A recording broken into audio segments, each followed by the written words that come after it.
Glass doors of Grandview Mall hissed open, spilling Marcus and Derek into the warm afternoon light. Shopping bags swung at their sides, the air filled with the faint hum of traffic and street chatter. "Man, I can't believe you spent that much on jewelry for Sarah," Derek said, eyeing the small velvet box in Marcus's hand. 3 months' salary for a necklace? Marcus smiled, his eyes lighting up. "She's worth every penny, bro. 5 years of marriage and she still makes my heart skip." Derek gave a short laugh, but it was thin, almost swallowed by the sound of the doors sliding shut behind them. They stepped off the curb and into a different world. The street was wrong. Marcus felt it before he saw it, the way the air seemed heavier, the way the sound of the city faded into a hollow silence. The late afternoon sun was sinking, but the shadows felt older than the day. The street ahead stretched out, but it wasn't the same road they had walked down on their way to the mall. Montgomery Street was completely empty. The bustling vendors, the honking taxis, the smells of fried snacks and exhaust, gone. Now, there was only silence. The buildings leaned closer together, as if listening. The air was cooler here, heavy, carrying nothing but dust. Their footsteps echoed too loudly, as though the street were empty of all other life. Derek glanced around. Where is everybody? Marcus slowed, frowning. The city was never this quiet. Is this not the same street we passed when coming? Both men gave each other a knowing but terrified glance as they forged ahead in the silence. They were halfway to the parking lot when a frail voice drifted from a narrow gap between two buildings. "Please, spare some change for an old soul?" Both Marcus and Derek turned. In the gloom between the walls, a figure sat hunched on the ground. She had more shadow than person at first glance. At first, it looked like a bundle of rags.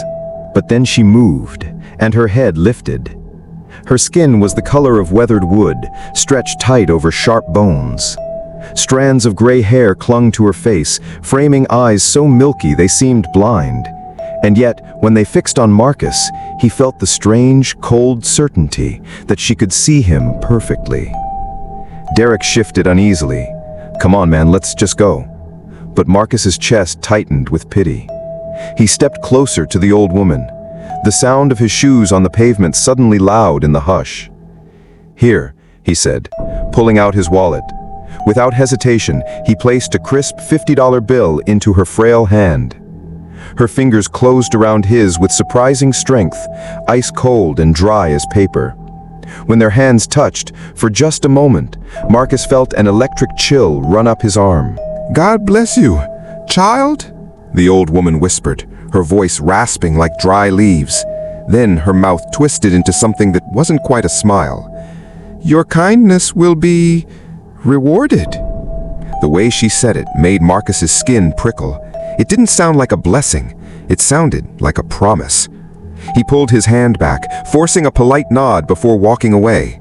But with every step, the air behind him felt heavier, as if the street itself had been watching. As they hurried toward the car, Derek glanced over his shoulder more than once, his pace quickening. "That was so weird, bro. Did you notice how the street was completely empty, except for her?" Marcus unlocked the car and slid into the driver's seat. "Yeah, strange timing," he said, starting the engine. "But hey, maybe we just helped someone who really needed it." Derek didn't answer. The tires rolled forward, carrying them away from the narrow alley. As they drove away, neither noticed that the street behind them had suddenly filled with people again, as if by magic. Marcus opened the door to their apartment and stopped dead in his tracks. The lights were low, candles flickered everywhere, and the air was thick with the perfume that always made him lose his train of thought. And there, leaning against the dining table like she just stepped out of the world's most expensive lingerie commercial, was Sarah. She was wearing black lace that left nothing to the imagination, holding 2 glasses of wine and smiling like she knew exactly what she was doing to him. "Welcome home, baby," she purred, striking a pose that could have shut down the internet. Marcus almost dropped the jewelry box. After 5 years of marriage, he thought he knew every look, every smile, every mood. But this was brand new. Wow, he stammered, trying to loosen his tie but only succeeding in nearly strangling himself. "You look Damn. Sarah's laugh was low and mischievous. Just wait until you see what I have planned for you tonight. But first, her eyes landed on the box in his hand. Is that for me? Marcus presented the necklace like a magician revealing his final trick. Sarah's squeal could have shattered glass 3 blocks away. Oh my God, Marcus, it's beautiful! She threw her arms around his neck. You are getting so lucky tonight, it's not even funny. She clasped the necklace around her throat, the diamonds catching the candlelight, and Marcus felt his pulse race. This was it. Tonight was going to be one for the history books. Dinner was a blur, mostly because they barely touched it, and the wine didn't hurt in setting the mood. Soon they were in the bedroom, surrounded by rose petals, soft music playing, candles casting warm shadows on the walls. Sarah leaned in close, her voice a whisper against his ear. Are you ready for the best night of your life? Marcus grinned, sliding his hands over the silk of her nightgown. I've been ready since I saw you in this outfit. In fact, I was ready before you even finished saying hello. They kissed, years of love and desire pouring into the moment. Clothes started to fall away as Marcus leaned against Sarah on the couch. He was just about to unbutton his pants when he froze. Sarah pulled back slightly, her brow furrowed. What's wrong, baby? Her voice was still husky, but now laced with concern. Marcus looked down into his pants and the color drained from his face. It was gone. Not tired, not unresponsive, gone, as if it had never existed. His voice cracked. He stumbled back like the air had been punched out of him. Marcus, what's happening? Sarah sat up, the lace slipping from her shoulder, confusion replacing heat in her eyes. I need bathroom, now, he muttered as he hurried off of Sarah and bolted to the bathroom. In the bathroom, Marcus gripped the counter, staring at his reflection in the mirror. Sweat beaded on his forehead. This can't be real, he whispered, as if saying it out loud might make it untrue. His eyes dropped again, looking deep between his legs, confirming what his mind refused to process. He screamed. The sound ripped through the apartment, echoing off every candlelit wall. Marcus! Sarah pounded on the door. What is wrong with you?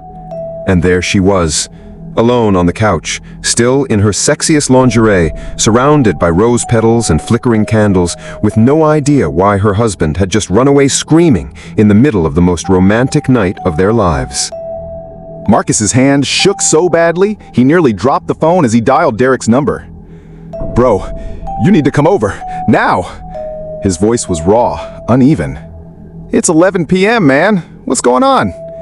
Derek's tone was groggy, half annoyed. I'm serious, Derek. Remember that old woman today? Something's happened to me. Something impossible. The line went silent for a second.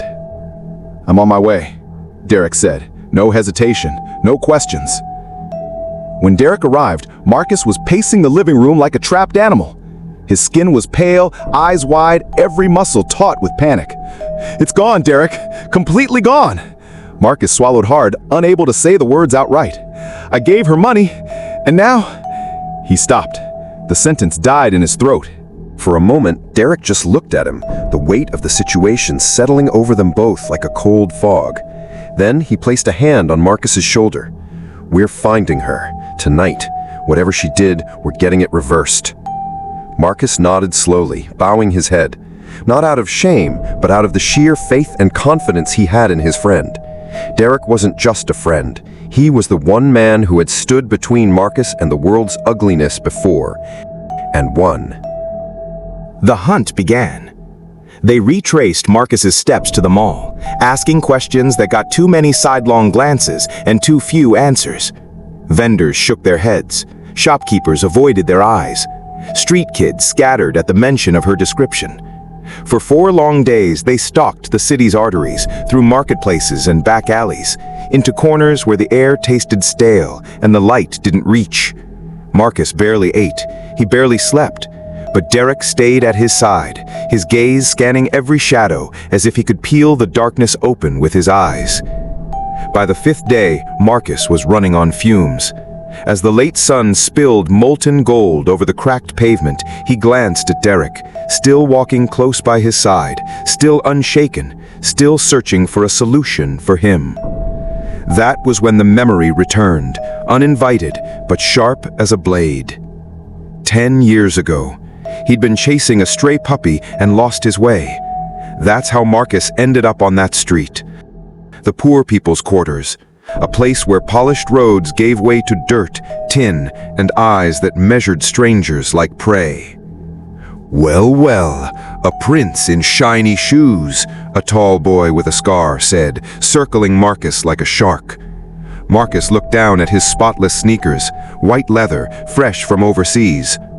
"Trade those pricey shoes for your safety," another boy sneered, crouching to touch the laces.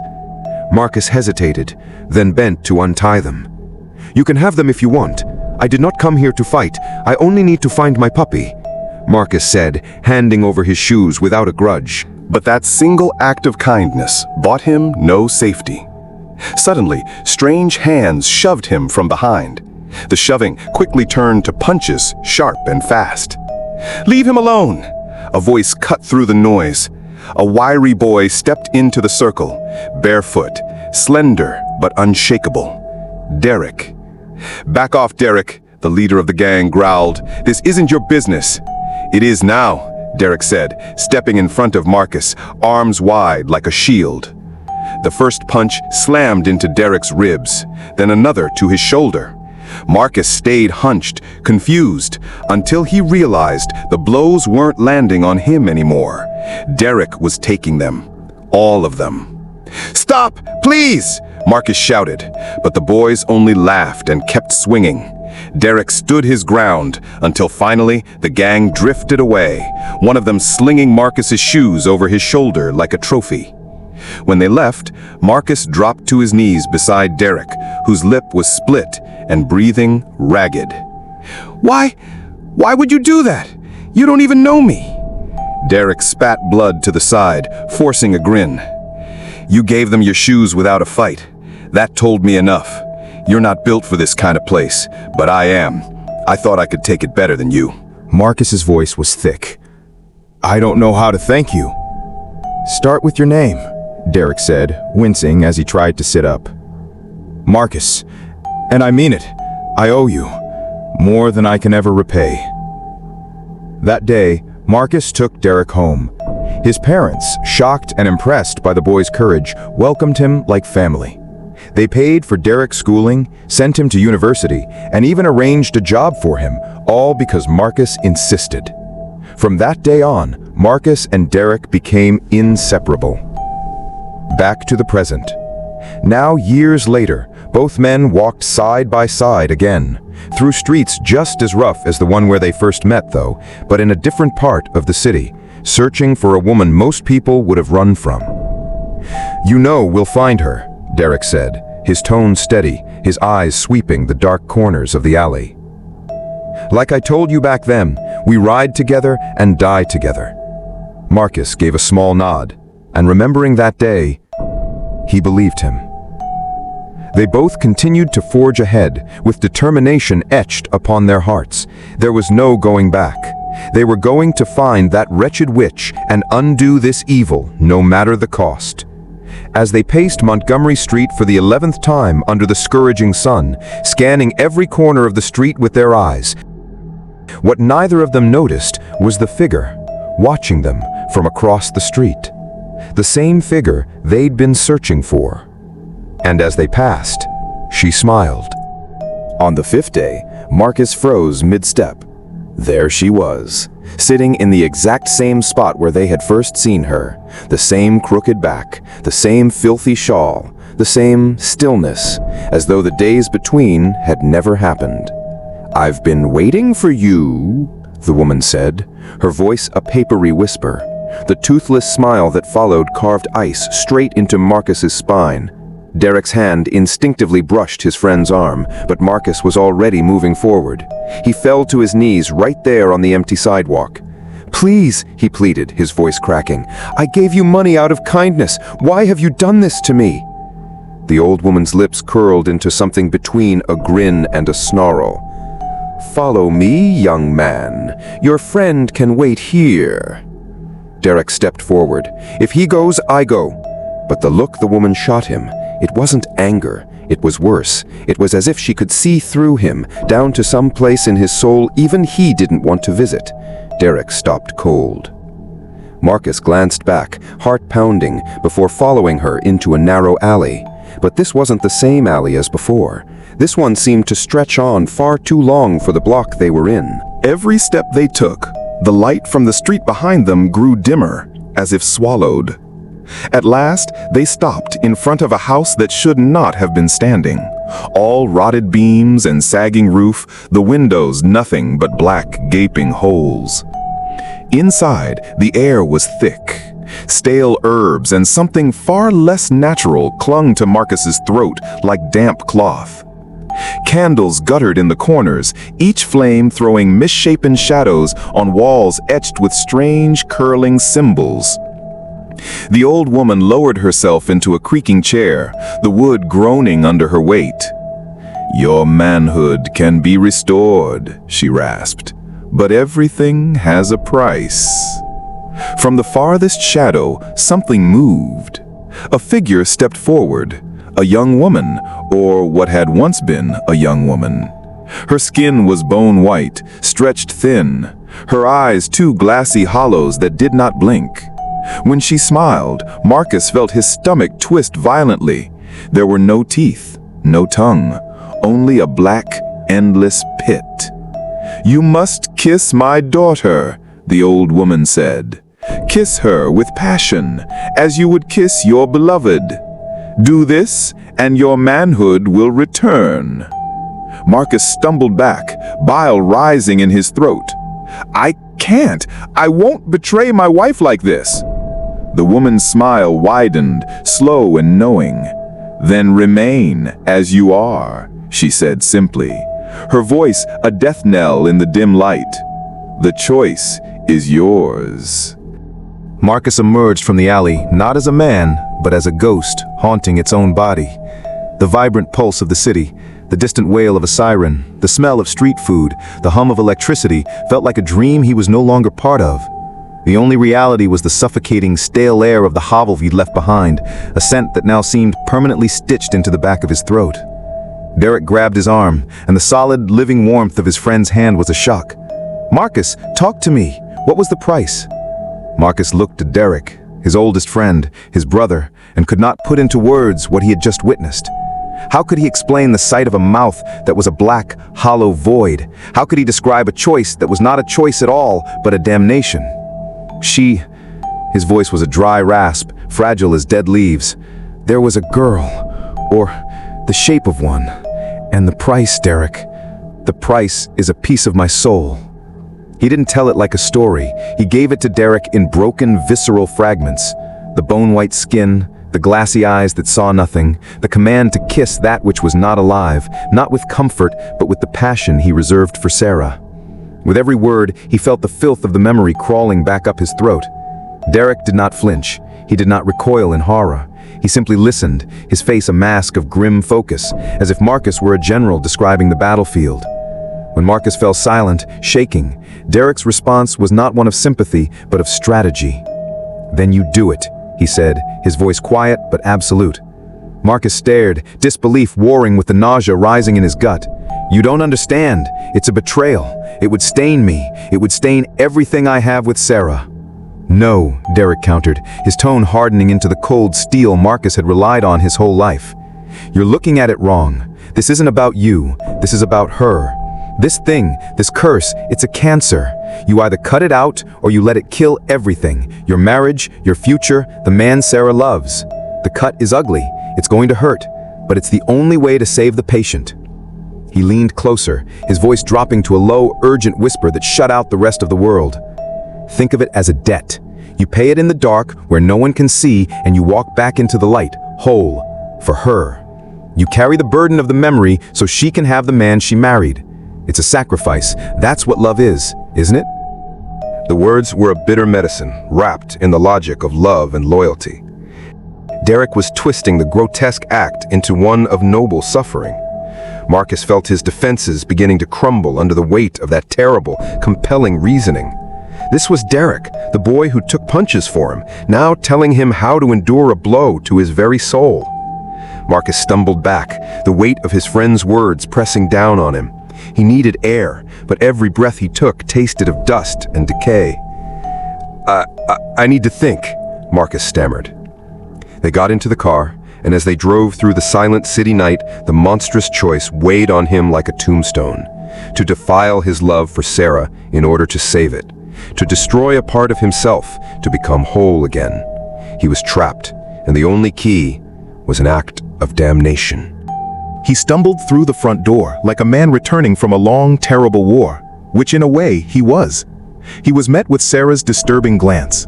Ignoring her, Marcus proceeded past, collapsing onto the sofa as Sarah came and sat beside him, immediately raining questions on him. "Where were you, Marcus?" she asked, her voice tight and shaking. "4 days, not a word. I thought you were dead. I thought something terrible had happened." Marcus couldn't hear a thing she was saying. He was lost in his own world. Faced with the horror of the emptiness in between his legs, all he could feel was the sweat on his skin. The air conditioning was on, but Marcus was sweating profusely. Sarah's voice continued, a whirlwind of confusion and hurt, but Marcus was barely listening. His mind was spinning, running back in a frantic loop. All he could think about was that very day, that very moment. Why did I stop for her, he thought, his mind replaying the image of the old woman. I showed her compassion, and she brought this evil upon me. Why did I feel the need to be the hero? Marcus's thoughts raced. I gave her money from my own wallet. I should have just listened to Derek. How can this be happening to me? He felt a surge of bitter regret. He regretted walking down that empty street. He regretted going to the mall. He regretted everything. Is this even real? A part of his mind screamed. Maybe I am losing my mind. Maybe it was a fever dream. You can't just disappear and expect me to be okay with it, Sarah's voice echoed, snapping him from his thoughts. Marcus looked at her, his wife, the woman he had married and promised children, and the only thought he had was a desperate, clawing need to know for sure. The regret, the confusion, the sliver of insane hope that it was all a nightmare. It was too much. He had to check again. It could not be real. It had to be a dream. He shot to his feet, interrupting his wife mid-sentence, and then bolted for the bathroom. He slammed the door and locked it, his back pressed against the cold tiles. With a ragged breath, he began unbuttoning his trousers and looked down, praying to any god that might be listening that this had all been a terrible 4-day-long illusion. But it wasn't there. The emptiness was still there. Real. Final. A choked, hysterical laugh escaped his throat. He had paid for his kindness with his manhood. This was the reward that evil, wicked old witch had talked about. A loud, furious knock rattled the door. "Marcus, open this door! What is happening with you?" Marcus stared at his sweaty, haunted reflection in the mirror, a man undone by a single act of charity. He was trapped, and the truth was a joke too terrible to tell. 3 more days of hell. Marcus couldn't sleep, couldn't eat, couldn't think about anything except what was missing between his legs and the woman sleeping on his couch. Sarah had moved out of their bedroom completely now. She wrapped herself in blankets like armor, avoiding his eyes whenever they passed each other in the apartment. On the 3rd night, she finally spoke. "Are you cheating on me?" Her voice was small, broken. Marcus felt like someone had punched him in the chest. "No, Sarah. God, no. I love you." "Then why won't you touch me?" Tears rolled down her face. "We used to be so happy, so connected. Now you look at me like I disgust you." Marcus wanted to scream. He wanted to tell her everything, about the old woman, about the curse, about the nightmare his life had become. But how could he? She'd think he was crazy. "I don't understand what I did wrong," Sarah continued. "The night with the necklace. Did I want too much? Because I can't take it back, Marcus. I can't stop loving you." Every word was a knife twisting in his gut. Here was the woman he'd die for, begging him to want her, while he sat there empty and broken. The old woman's voice echoed in his head. "Kiss my daughter, and your manhood shall be restored." By the 4th night, Marcus couldn't take it anymore. He stood in the doorway, watching Sarah sleep on the couch. Even in the dark, he could see the tear stains on her cheeks. This beautiful, strong woman was falling apart because of him. But it wasn't just about Sarah anymore. It was about what he'd lost, what made him a man. the emptiness between his legs was driving him insane. Marcus made his choice. The kiss would be disgusting. It would haunt him forever. But watching Sarah fade away, watching their love die, that was worse than kissing death itself. As the sun came up, gray and cold, Marcus headed back to the narrow alley, back to the rotting house where nightmares waited with hollow eyes and empty mouths. He would kiss the creature. He would do the unthinkable, because living without his manhood was no life at all. Marcus found the old woman exactly where she'd been before, waiting, like she knew he'd come back. "I knew you would return," she said, her toothless smile making his skin crawl. "The pain becomes too much, doesn't it? The emptiness." Marcus nodded, unable to speak. His throat felt like sandpaper. "Follow me." She led him into the rotting house. The smell hit him immediately. Death and decay mixed with something worse. Candles flickered in the corners, throwing twisted shadows on the walls. "My daughter is waiting," the old woman said. From the darkness, the creature stepped forward. Marcus's stomach turned. Her skin was white as bone. Her eyes were empty holes.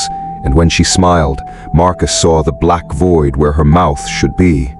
"Kiss her," the old woman commanded. "Kiss her with passion, and your manhood will return."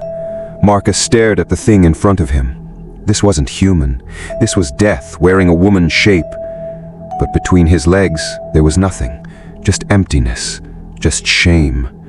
I can't," he whispered. The old woman's laugh was like breaking glass. "Then you will remain empty forever. Half a man, useless to any woman." The words hit him like a slap. Half a man. That's what he was now. What good was he to Sarah like this? What good was he to anyone? The creature moved closer. Marcus could feel the cold coming off her skin, smell the rot on her breath. "One kiss," the old woman whispered, "and you will be whole again." Marcus closed his eyes, thought of Sarah crying on the couch, thought of the emptiness that haunted him every second of every day. He leaned forward. The creature's lips were ice cold, like kissing a corpse. The taste made him gag, something rotten and foul that made his whole body revolt. But he held on, forced himself to press deeper into the kiss. Outside the grimy window, hidden in the shadows, there were soft clicks. Click, click, click. Camera snaps, capturing the moment in the candlelight. Suddenly, warmth shot through his body. He felt something stirring, something happening between his legs. He pulled away, gasping. The old woman cackled, "Good, but once is not enough. You must return for 3 nights. Only then will you be fully restored." Marcus looked down. His heart sank. Nothing had changed yet. He was still empty. 3 nights, he whispered. 3 nights of kissing my daughter. Then your manhood will return completely. As Marcus stumbled out of the house, the taste of death still burning in his mouth, he realized his nightmare was just beginning. 2 more nights, 2 more times he'd have to kiss that thing. And somewhere deep down, he wondered if 3 nights of kissing death would leave anything human in him at all. But while Marcus worried about the taste of death in his mouth, the camera clicks from the alley had already started a new terrible plan. A plan that would not happen in the darkness of the witch's hut, but would arrive in the bright light of the next day. Marcus came home the next morning, feeling sick. The taste of death still clung to his mouth no matter how many times he brushed his teeth. But between his legs, there was a tiny spark of hope. Something was stirring. Not fully there yet, but something. 3 more nights. He could do this. Sarah was in the kitchen making coffee when he walked in. She looked up, and for a moment, Marcus saw a flicker of the old Sarah, the one who used to smile at him. "You're up early," she said quietly. "Couldn't sleep." It wasn't a lie. She nodded, turning back to her coffee. "Marcus, I've been thinking. Maybe we should knock, knock, knock." They both froze. It was barely 6 a.m. Who would be at their door this early? Sarah walked to the door and opened it. No one was there, but on the ground was a small box, perfectly sealed, like the one who had left it there wanted it handled with care and precision. "What is it?" Marcus asked from the living room, his stomach already dropping. "This is strange," Sarah thought. Ignoring Marcus, she picked up the box and shut the door behind her. When she opened the box, photos spilled out onto the floor. Marcus felt the world stop. There he was, in full color, kissing a woman in what looked like a passionate embrace. The angle made it look romantic, intimate, like he was cheating. "Oh my God," Sarah whispered. Her face went white. "Oh my God, Marcus." "Sarah, I can explain."